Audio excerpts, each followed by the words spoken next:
지난주까지 우리가 우상에 대한 이야기를 계속 설교하다가 오늘은 본문을 좀 바꿨는데요. 지난주부터 저희가 소통함을 준비를 했습니다. 이 소통함을 준비한 이유는 무슨 건의사항만 넣으라는 이야기는 아니고요. 건의사항도 넣고 여러분의 질문, 좀 삶의 애환들에 대한 이야기를 좀 들었으면 좋겠어요. 제가 매주 여러분들을 다 만나지 못하니까 도대체 뭐가 아픈지, 뭐가 힘든지, 뭐가 어려운지를 모르는 거예요. 그래서 여러분들이 내가 이런 것 때문에 고민을 하고 있어요도 좋고요. 이런 건 도대체 어떻게 해야 됩니까?도 좋고요. 목사님 아니면 저 한번 좀 신방을 하면 좋겠습니다도 좋고요.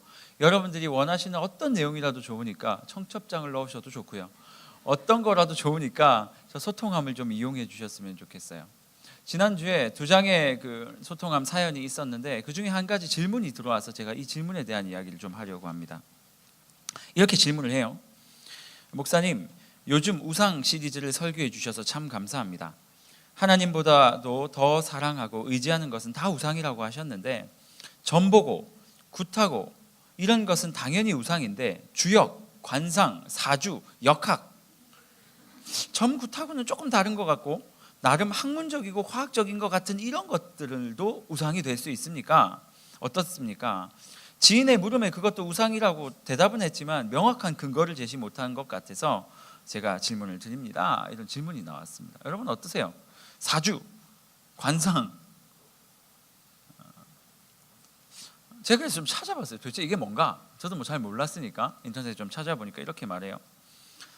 사주라는 것은 인간을 하나의 집으로 비유하고 이 집에는 4가지 기둥이 있다. 그 기둥이 뭐냐면 우리가 태어난 해, 그리고 태어난 달, 태어난 일, 그리고 태어난 시간 요것들을 가지고 이것을 4기둥으로 보고 각각 2가지 이제 그걸로 돼 있어요. 이제 뭐 생년, 생월, 생일, 뭐 생시 이러니까 8자잖아요. 그래서 이것을 사주팔자라고 하는 거예요. 사주팔자 몰랐죠? 오늘 교회인데 목사가 사주팔자를 강의하고 있어요.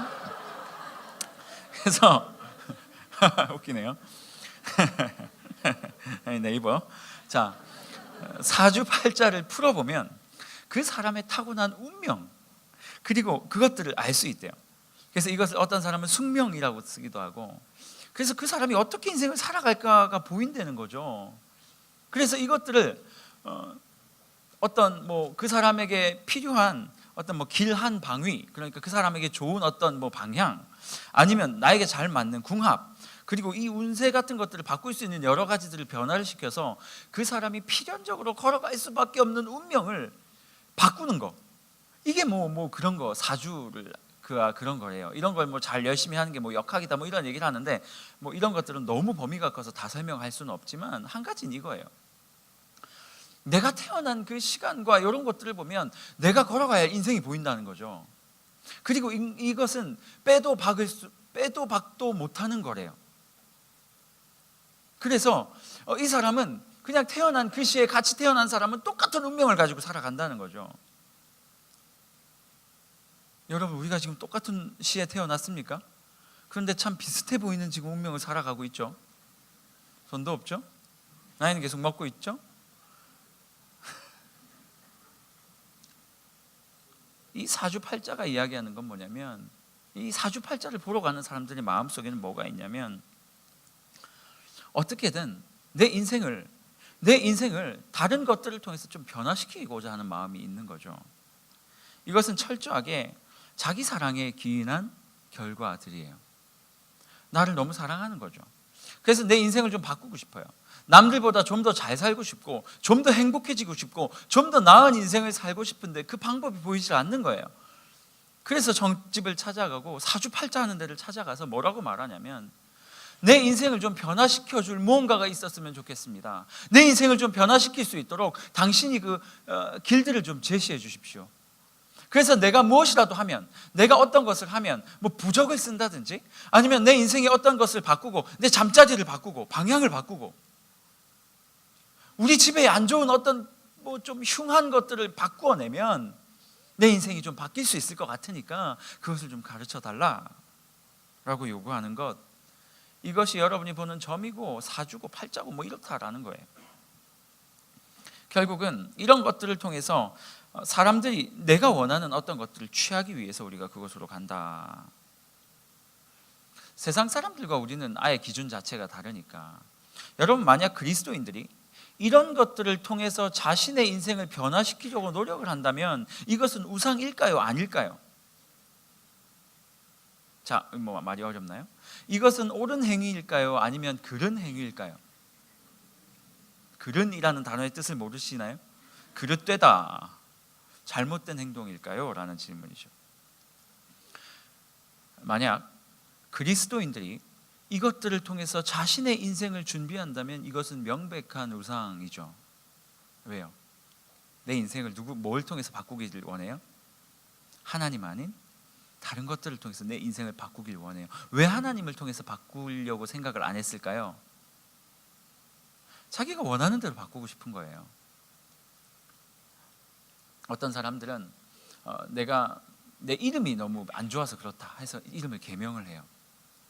이름을 개명하거나 아니면 뭘 고치거나 그쪽에서 이제 점집이나 이런 데서 말해주는 대로 그런 행위를 하면 내가 원하는 방법대로 내 인생을 바꿔갈 수 있다는 거예요. 그 원함에 뭐가 있을까요? 그 원함의 끝에는 다 똑같죠. 돈이죠. 아니면 건강이죠. 세상 사람들이 원하는, 우리가 그냥 딱 생각했을 때 이것만 있으면 행복하고 참 좋겠다라고 하는 그거 하나님이 안 줄 것 같으니까 자꾸 엉뚱한 데 가서 내 인생을 변화시키고 내 인생을 바꾸어 가길 원하는 마음이 우리 안에 있다라는 거예요.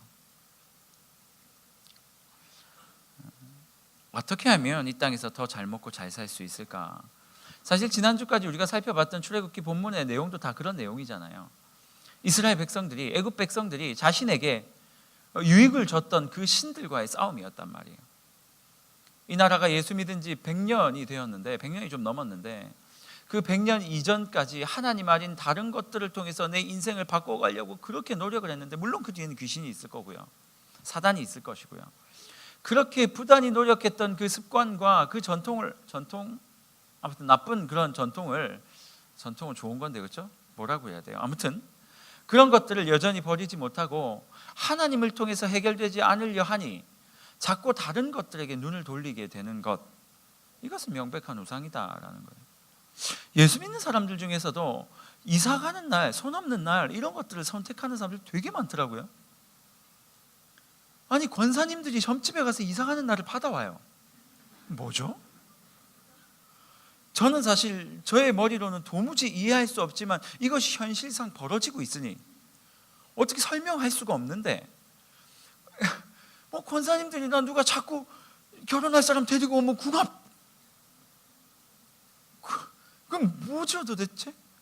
영어로 하면 what is, 도대체 뭔지 모르겠어요.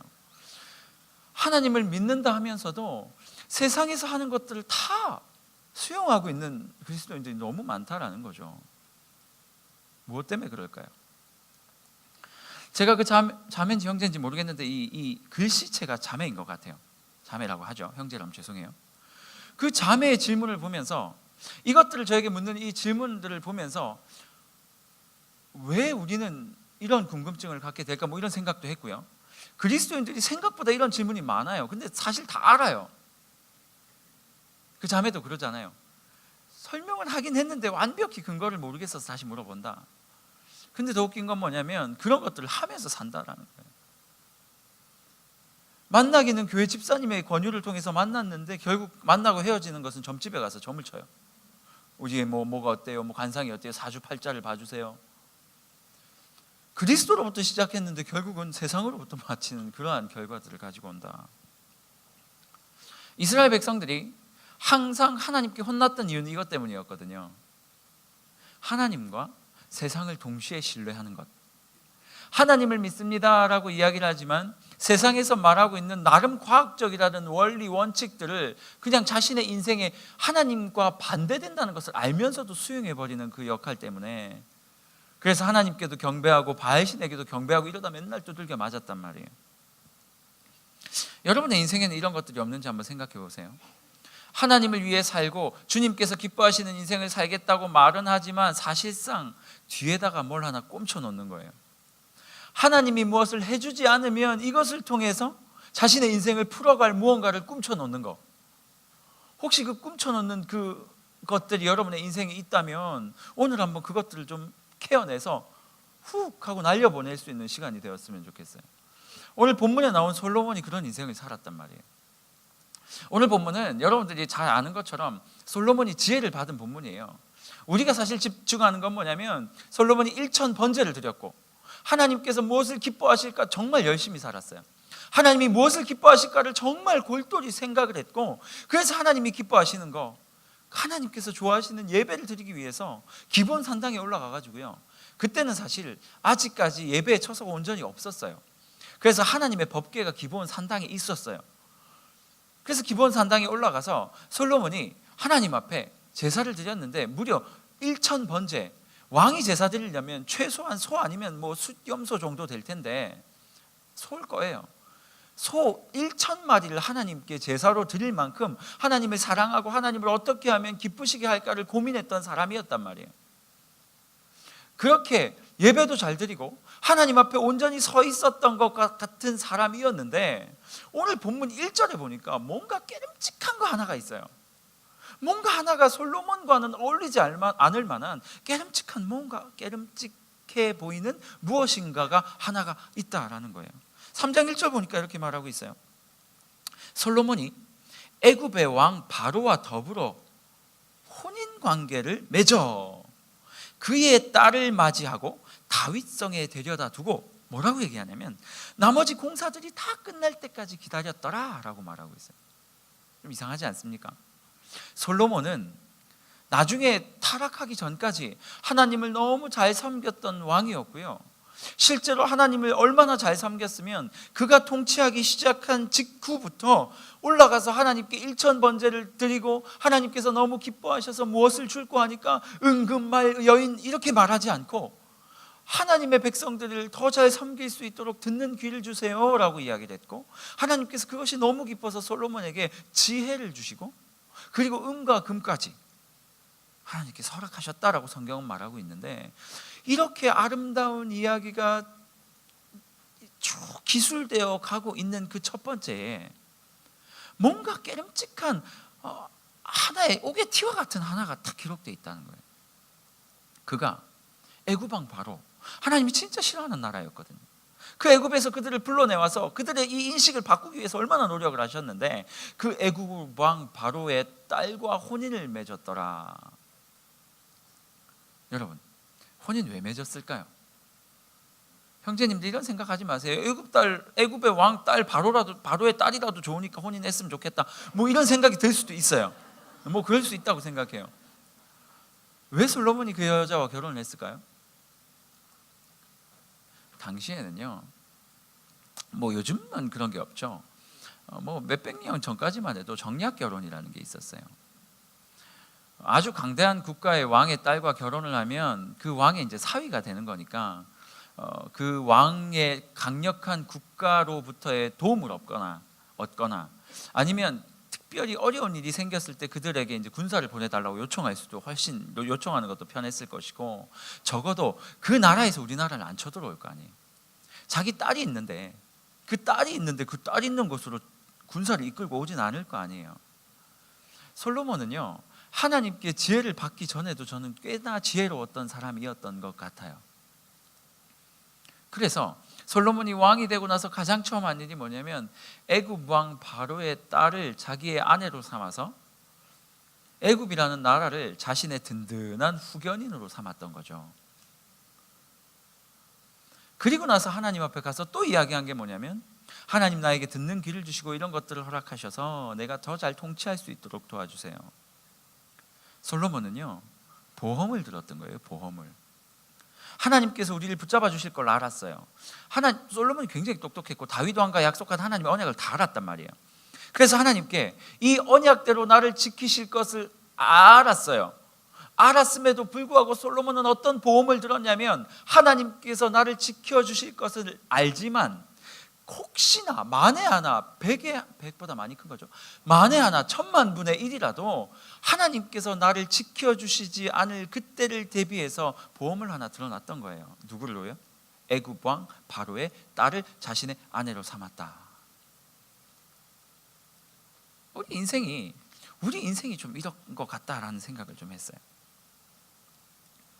하나님만 잘 믿으면, 하나님만 좀 기쁘게 생각하고 주님을 위해서 살아간다라고 이야기를 하면 내 인생을 주님께 바치고 하나님께 모든 것들을 내어드리면서 살아가는 인생이면 충분하고, 그렇게 살면 하나님께서 나의 인생을 책임지신다라는 명확한 믿음이 있음에도 불구하고 우리의 마음속에는 여전히 하나씩 둘씩 하나님을 믿지 못하는 부분이 있더라라는 거예요. 그래서 하나님 앞에 열심히 나와 예배드리고 주님께서 기뻐하시는 것들을 하지만 뒤로는 하나님이 나를 돕지 않아도 내 스스로 살아갈 수 있을 그 어떤 보험들을 하나씩 들고 있는 거예요. 왜? 예수 믿는 권사님들, 집사님들이 이사 가는 날 길이를 따져요? 왜 하나님 안에서 만난 형제 자매가 서로 결혼을 앞두고 궁합을 보기 위해서 점집을 찾아가죠? 왜?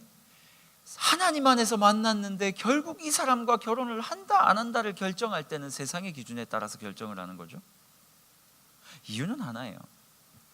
내가 이 인간을 지금은 믿지만, 내가 하나님을 지금은 믿지만 혹여나 하나님께서 나를 안 도와주실 때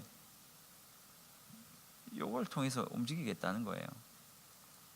이사 갈 때 하나님께서 도와주신다. 하나님이 우리를 다 구원하셨다는 것도 믿고, 우리 그리스도인들은 그런 귀신의 영들에 그렇게 이렇게 받을 일도 없고, 그들에게 습격받을 일도 없고, 우리는 그런 날 상관없이 이사해도 된다라는 마음은 알지만, 그거는 알겠는데 그래도 혹시나 해서, 하나님을 믿는데 혹시나 해서, 그 혹시나라는 그 단어 안에는 뭐가 들어있어요? 못 믿겠다는 거죠. 하나님을 믿는다고 표현은 하지만 실제로 하나님이 안 움직일 수도 있다라는 하나님을 향한 불신이 있는 거예요. 그러니 점집에 가서 길을 받고, 사주관상, 미간이 좁고 코가 오똑하게 쓴 것이 당신은 왕이 될 팔자입니다. 뭐예요 이게? 그러면 성형수술하러 가가지고 미간 좁히고 코 세우면 다 왕이겠네. 실제로 여러분, 사주팔자 보시는 분이 다 이런 방법이에요. 우리가 여기다가 요거 필름 뭐죠 이게? 뭐예요?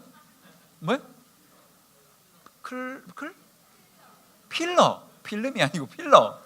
어떻게 잘 아시죠? 혹시 필러가 들어가 계신가요?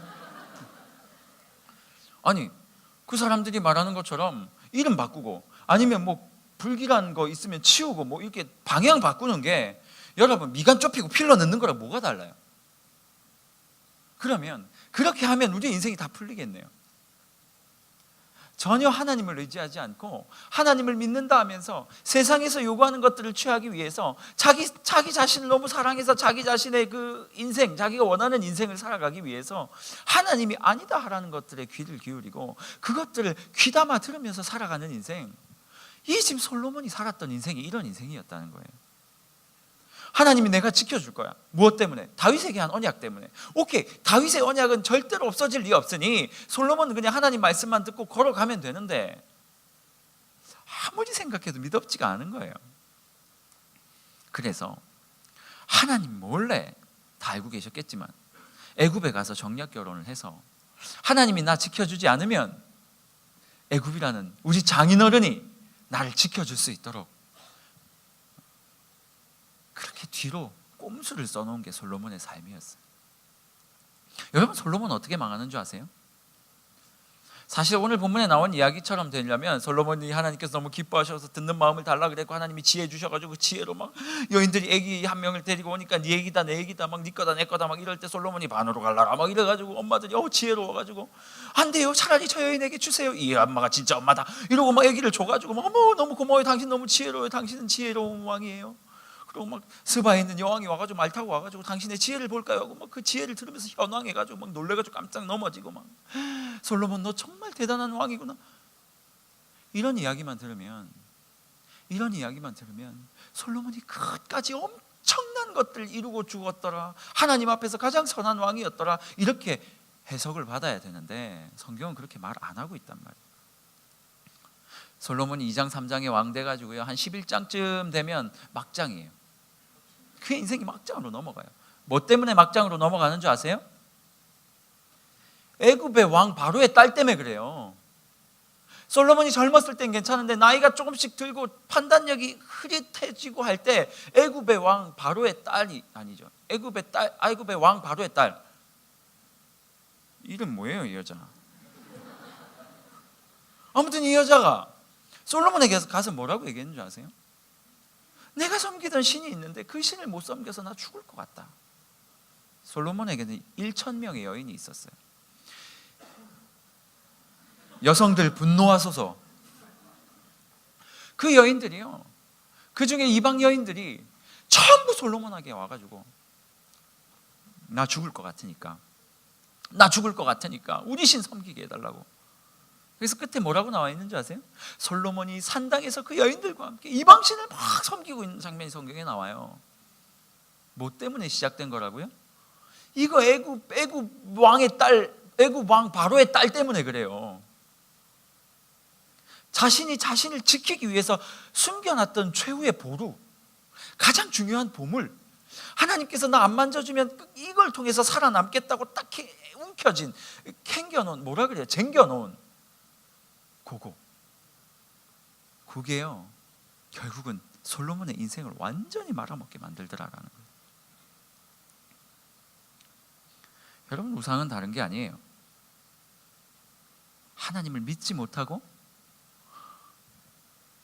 내 손에 움켜진, 하나님을 믿지 못했기 때문에 내 손에 움켜진 그 어떤 것이 있다면 그것을 바로 성경은 뭐라고 말하냐면 우상이다 라고 말하는 거예요. 여러분, 혹시 뒤에 움켜놓은 거 있으세요? 목사님, 사실 저에게 통장이 하나 있습니다. 아, 그래요? 제가 그래서요, 뭐 하나님 열심히 잘 섬기겠지만 혹 하나님이 나를 안 도와주면 전 이거 쓰면 돼요. 에이, 도둑 맞을 거예요 아마. 재밌으라고 한 얘기예요. 제가 진짜 그렇게 나쁜 목사는 아니에요. 하나님, 저는요 하나님을 너무 사랑하고 믿지만 사실은 요 뒤에 딱 한 개, 요만한 거 하나 있거든요. 이것만 생각하면 날마다 기분이 좋아요. 그게 어떤 것이 될지라도 하나님 외에 그 어떤 것들을 의지하고 선택하고 그것들을 사랑하고 그것이 나를 지켜주리라고 생각하는 그것이 있다면 그것이 바로 성경에서 뭐라고 말하냐면 우상이다 라고 얘기한다는 거예요.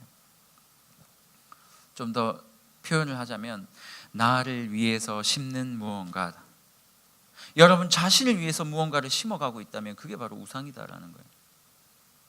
하나님 말씀에서도 하지 말라 그러고 주변에서도 하지 말라 그러는데 내 스스로 내 자신을 위해서 몰래 심어가는 무엇이 있다면 그게 우상이다라는 거예요. 여러분, 제발 보험 들지 마. 무슨 생명 이런 보험 들지 말라는 얘기 아니에요. 하나님이 날 지켜주실 거라는 걸 의심해서 그 어떤 보험을 들어놓지 말라는 거예요.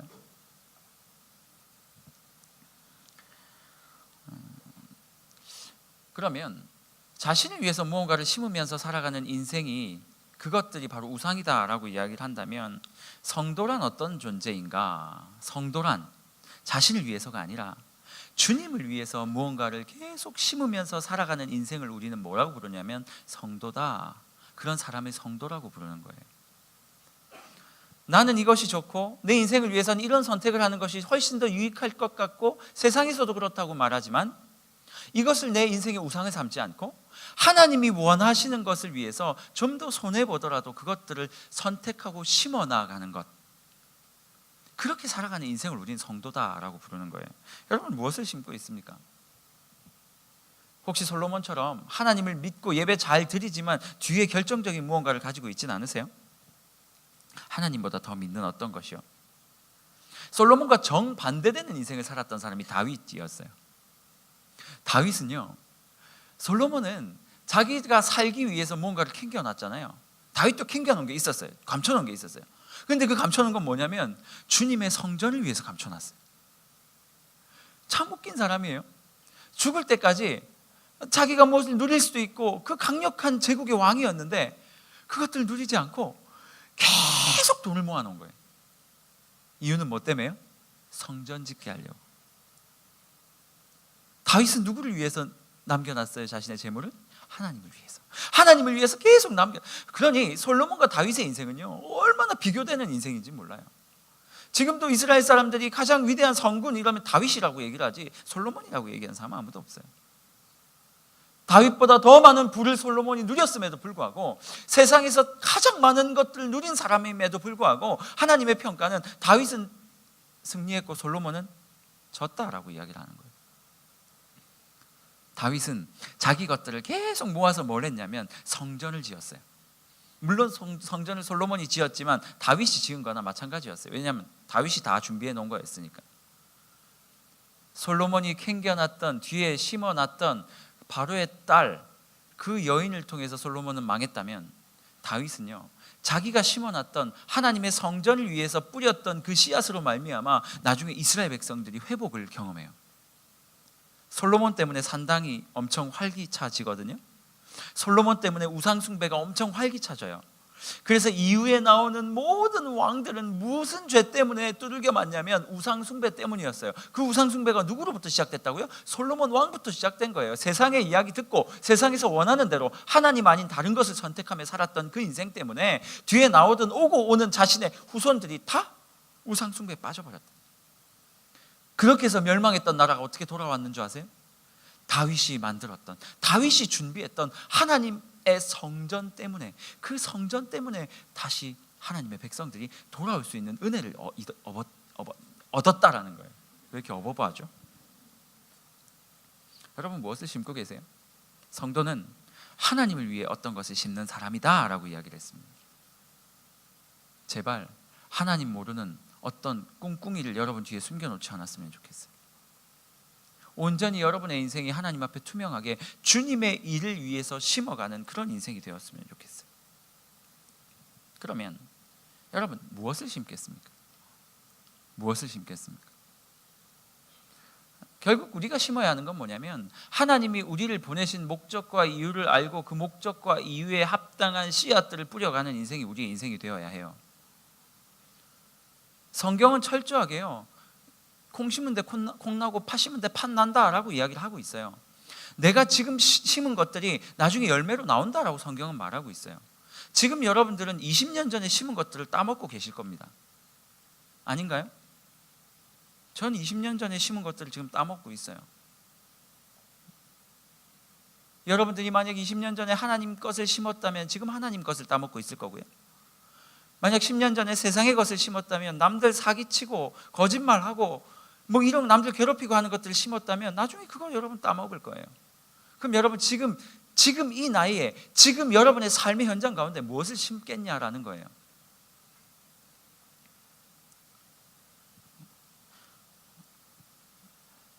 계속 나에게 있는 은혜들을 퍼내지 않고 하나님을 위해서 그것들을 흘려보내지 않으면, 그렇게 심어내지 않으면 결국 우물물은 썩게 돼 있거든요.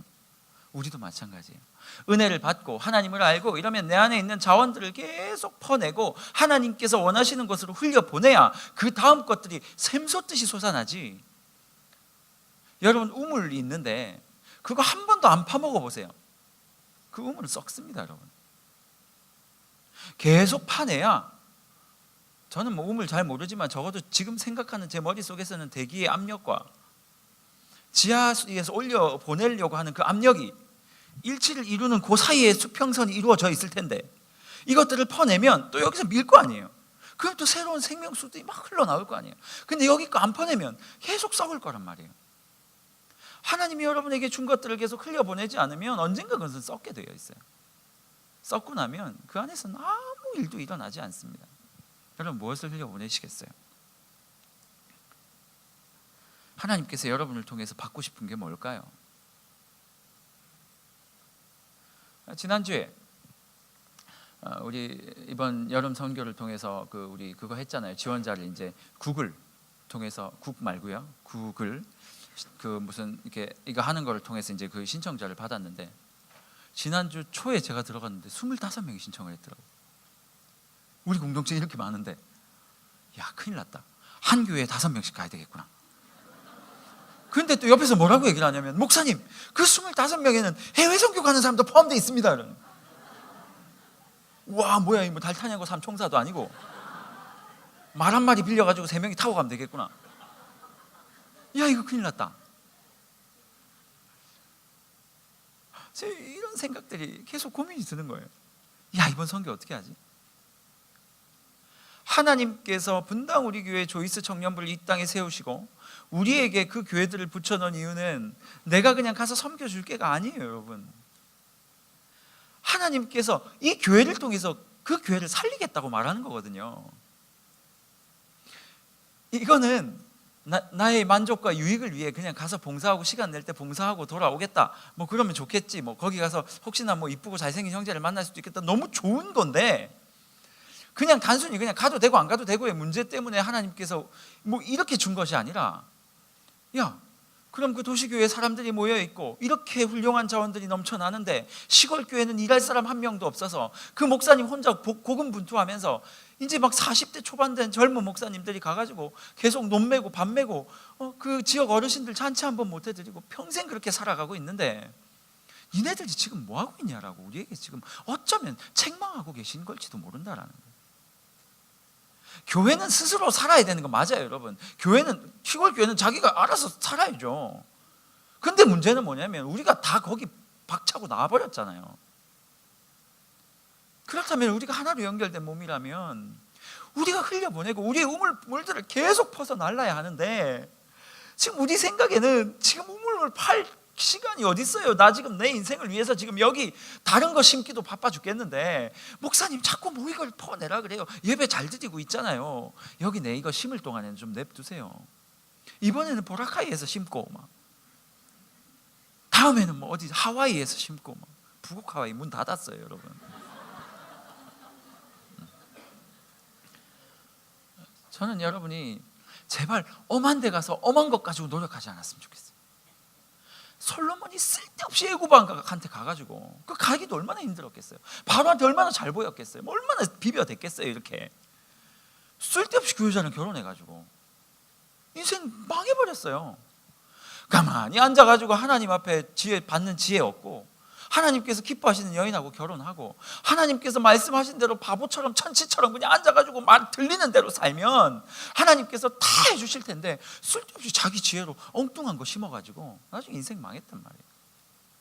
그런데 우리의 이 결정들이 혹시나 또 엉뚱한 데 심는 결정이 되지 않을지 고민해 보셨으면 좋겠어요. 여러분, 시간 좀 내세요. 좀 흘려보내자고요. 좀 흘려보내세요. 시간도 내고 물질도 내고. 목사님, 나 진짜 시간을 내려 그래도 지금 월차가 없어요. 휴가가 없어요. 그 어떻게 합니까? 그것을 위해서 우리가 주말에 또 사역을 열어놨잖아요. 아, 진짜 그런 사람들 위해서 열어놓은 거예요. 우리 뭐 할 일 없어가지고 한 게 아니고, 목사님, 전 진짜 주말에라도 시간을 내고 싶은데 진짜 어쩔 수가 없이 그 주에는 정말 낼 수가 없습니다. 그럼 지갑을 여세요. 그래서 여러분들 그 교회 못 가면 헌금이라도 하세요. 제가 원하는 건 여러분, 제일 쉬운 게 돈으로 하는 거잖아요. 난 여러분들이 돈으로 안 했으면 좋겠고 체력으로 했으면 좋겠어요. 마음으로 했으면 좋겠어요. 여러분, 아직 늦지 않았습니다. 여러분의 그 우물물들, 흘려보내야 될 사랑들, 그런 것들 마음껏 퍼내십시오. 그 안에서 하나님의 은혜가 있을 거예요. 제가 선교를 갈 때마다, 그리고 수련회를 갈 때마다 제 마음속에 들리는, 아니 제 마음속에 생각나는 그런 이야기들이 너무 많아요.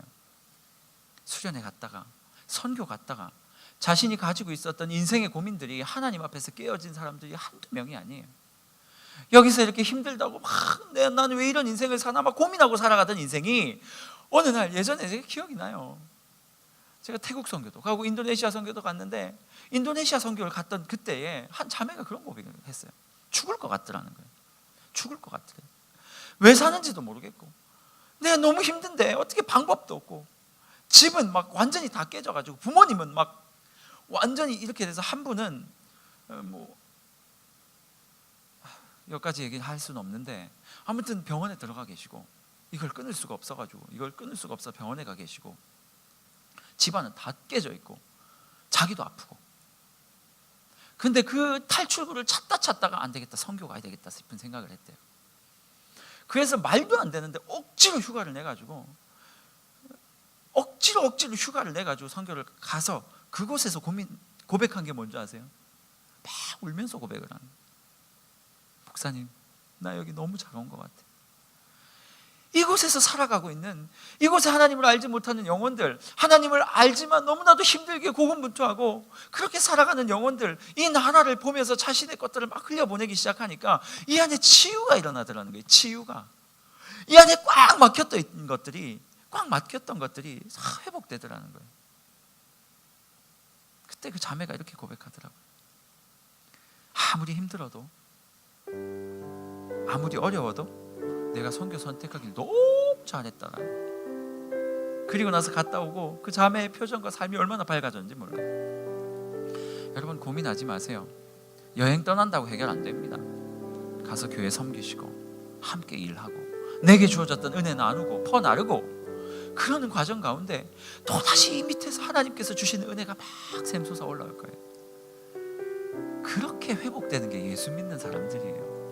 어디 가서 전 보고 위로하는 말 듣고 내 집에 뭐 부적 갖다 붙이고 뭐 뜯어 고치고 한다고 회복되는 게 아니고, 하나님이 원하시는 그러한 삶을 통해서 회복되어지고 다시 인생을 살아가는 게 그리스도인이고 우리에게 주어진 삶이란 말이에요. 제 설교를 준비하는데 이 찬양이 계속 생각이 나요. 세상 모든 민족이 구원을 얻기까지 쉬지 않으시는 하나님, 주의 심장 가지고 우리 이제 일어나서 주 따르게 하소서. 이 가사가 제 마음에 그 다음 가사예요. 세상 모든 육체가 주의 영광, 세상에 있는 모든 육체가 주의 영광 보도록 우리를 불렀다는 거예요. 이것 때문에 우리를 불렀다는 거죠. 세상 모든 육체가 하나님 보게 하려고. 그리고 그 다음 가사, 주의 손과 발 되어 세상을 치유하며 주님을 섬기게 하여 주옵소서. 이게 우리의 사명이에요. 우리의 일이에요. 우리의 잡이에요. 그렇게 하고 나니까 물이 바다 덮음같이 여호와의 영광을 인정하는 것이 온 세상에 가득하게 되더라. 여러분의 섬김 때문에 이 놀라운 역사가 일어날 것이거든요. 우리 같이 한번 찬양하며 결단할까요?